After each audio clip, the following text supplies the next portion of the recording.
कई दफा कई लोग ऐसे होते हैं जो 5-5 7-7 दिन बड़े बड़े हॉस्पिटलों में ट्रीटमेंट लेने के बावजूद भी उनमें उनकी हेल्थ में सुधार नहीं देखने में मिलता।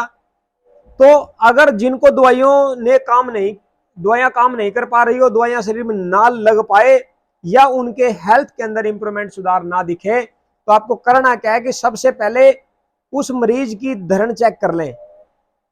उसके बाद ये जो रिब्स है, आपके बांक हैं, जिसको गांव में कोडी बांक, देहात में बोला जाता है कोडी बांक, उनकी चेक कर लें इस तरीके से।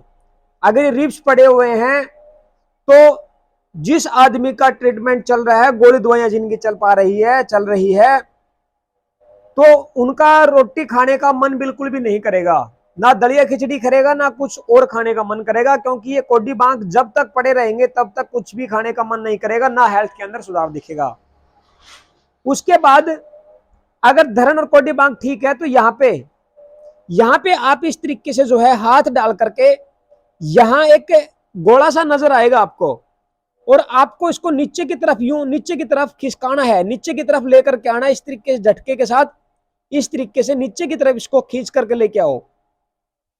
विश्वास दिलाता हूं, जो आदमी 5-5 7-7 दिन ट्रीटमेंट लेने के बावजूद भी हेल्थ के अंदर इंप्रूवमेंट सुधार ना दिखे, उस आदमी का पहले दिन ही, पहले घंटे के अंदर अंदर ही सुधार दिख जाएगा और रोटी मांगना स्टार्ट कर देगा। ये गैस का गोला, रिब्स और कोडी और ये धरण, ये चीज ऐसी है साथियों, जब तक ये आउट है, डिसलोकेट है, बीमारी क्योर नहीं हो पाएगी।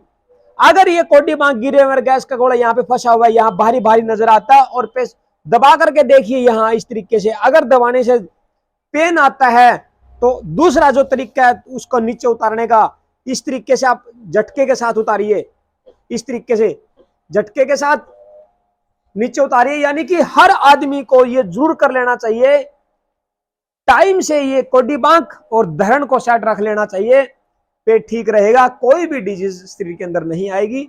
ये वीडियो आप दुख निवारण थेरेपी हेल्थ सेंटर के माध्यम से देख रहे हैं। Okay, wish you well. को बैठने में दिक्कत हो, झाड़ू निकालने में पेन आए कमर के अंदर, पूरी स्पाइनल कॉर्ड के अंदर अगर जकड़न हो, ना बैठ के काम कर पाए, ना झुक करके काम कर पाए, और बैठने में सिटिंग जॉब वालों को जो दिक्कत है, आइए एक ऐसा पॉइंट जानिए जिससे पूरी स्पाइनल कॉर्ड की सर्वाइकल से लेकर के सैक्रम तक की दिक्कत ठीक होगी। वो एक ऐसा मुख्य पॉइंट कौन सा, जिससे आपकी स्पाइनल कॉर्ड पूरी तरह फ्लेक्सिबल होगी, मुलायम होगी, आपका ब्लड का सर्कुलेशन पूरी तरह ठीक रहेगा। इस एक पॉइंट से, कौन सा, ये जो आप स्कैपुला देख रहे हो, यानी कि कंधे, स्कैपुला की जो हड्डी जो होती है, ये वाली, ये जो हड्डी आपको दिख रही होगी, इस हड्डी के यहां पे यूरिनरी ब्लैडर का, यूबी का 47 नंबर पॉइंट है, ये वाला।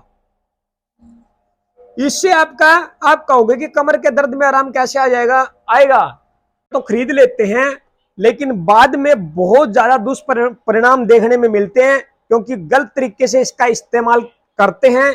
इसके इस्तेमाल से जो समस्याएं खड़ी होती है ज्वाइंट की और स्पाइनल कॉर्ड की, फिर वो पछताते हैं। आइए, मसाजर का जो सही तरीका, जो बेस्ट जो तरीका है चलाने का, कैसे शरीर के ऊपर, रीढ़ की हड्डी के ऊपर, कैसे थाई के ऊपर हमें चलाना है, आज इस वीडियो में आप ये जान पाओगे। हमने ये मसाजर जो है, ये रीढ़ की हड्डी को, क्योंकि रीढ़ की हड्डी स्पाइनल कॉर्ड जैसे बीच में है, तो हमें दोनों रोलर के बीच में स्पाइनल कॉर्ड को लेना है, इस तरीके से लेकर के हमें हल्का हल्का प्रेशर देना है, हल्का हल्का। इससे जो मसल्स, जो स्टीफनेस है बॉडी की, वो उसके अंदर आपका फासिया और ब्लड सर्कुलेशन पूरी तरह जो है तेज होगा, और आपका पेन गायब हो जाएगा, क्योंकि जहां ब्लड का सर्कुलेशन रुक जाता है वहीं पेन शुरू हो जाता है, और उसी ऑर्गन के अंदर नेक्रोसिस लग जाता है। तो मसाजर से जो है आप धीरे धीरे स्पाइनल कॉर्ड का जो एरिया है वहां पे ब्लड का सर्कुलेशन बढ़ाइए, इस तरीके से मसाजर को चलाइए। आप यूं भी प्रेशर दे सकते हो, क्लॉकवाइज, धीरे धीरे, ये तरीका देखिए आप। यूं नहीं है कि ऊट पटांग तरीके से यूं घुमा दिया, इससे जो है हड्डी क्रैक होने का डर रहता है, क्योंकि जितने ज्वाइंट है उनके ज्वाइंट के ऊपर अगर ये चलता हुआ मसाजर अगर कहीं हड्डी को टच कर गया तो हड्डी को जो है तोड़ देगा।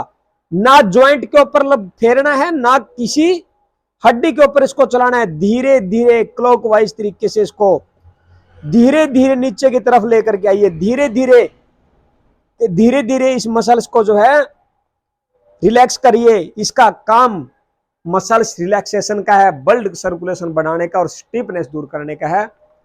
तो आपने इस वीडियो में ये सब जाना, ये आप दुख निवारण थेरेपी हेल्थ सेंटर की चैनल के माध्यम से देख रहे हो। Thank you.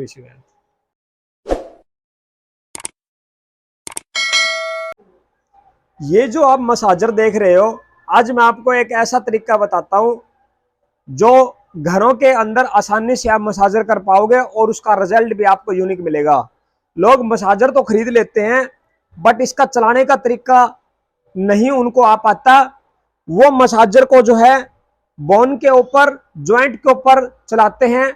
तो जानिए तरीका इसका जो चलाने का वो कैसा है, कैसे इसको प्रेशर देना है और किस हिसाब से कहां इसको चलाना चाहिए। ये जो मसाजर चलाया जा रहा है, ये मसाजर, इसका तरीका बिल्कुल गलत है साथियों। इसको चलाने का जो तरीका है ये देखिए आप, यहाँ पे रखा गया, क्योंकि स्पाइनल कॉर्ड जो बीच के अंदर जो रीढ़ की हड्डी आप नजर आपको आ रही होगी, ये रीढ़ की हड्डी के ऊपर बिल्कुल भी नहीं चलाना होता। इससे वर्टेब्रा जो है क्रैक्स या डिसलोकेट होने का डर रहता है। इस मसाजर के अंदर आप देखोगे तो ये, एक मिनट सीधा करना, ये आप देखिए इस मसाजर के अंदर ये दो रोलर आपको नजर आ रहे होंगे। रीढ़ की हड्डी को इसको बिल्कुल इसके बीच में आपको लेना है और रीढ़ की हड्डी के बिल्कुल साइड में से जो मसल्स है उसके ऊपर इसको चलाना होता है, ताकि आपकी बॉडी का फासिया, आपकी बॉडी का ब्लड सर्कुलेशन अच्छे से रिलीज हो जाए, अच्छे से सर्कुलेट हो जाए, अच्छे से ब्लड सर्कुलेशन चल पड़े। इस तरीके से आपको जो है स्पाइनल कॉर्ड के ऊपर आपको चलाना है, बिल्कुल धीरे धीरे स्लो हाथ से चलाना है और इसको इस तरीके से जो है प्रेशर देना है। कैसे प्रेशर देना है, जैसे यहाँ लंबर रीजन है, इसको इस तरीके से जो है आपको यूं क्लॉकवाइज घुमाना है। इस तरीके से बार बार इस तरीके से आपको जो है इसके ऊपर प्रेशर देना है। ये तरीका आपका आपके रीढ़ की हड्डी को क्रैक नहीं होने देगा और ज्वाइंट के ऊपर पेन नहीं आने देगा। मसाजर चलाने का यही सबसे बेस्ट और आसान तरीका है। ये वीडियो आप दुख निवारण थेरेपी सेंटर के माध्यम से देख रहे हो।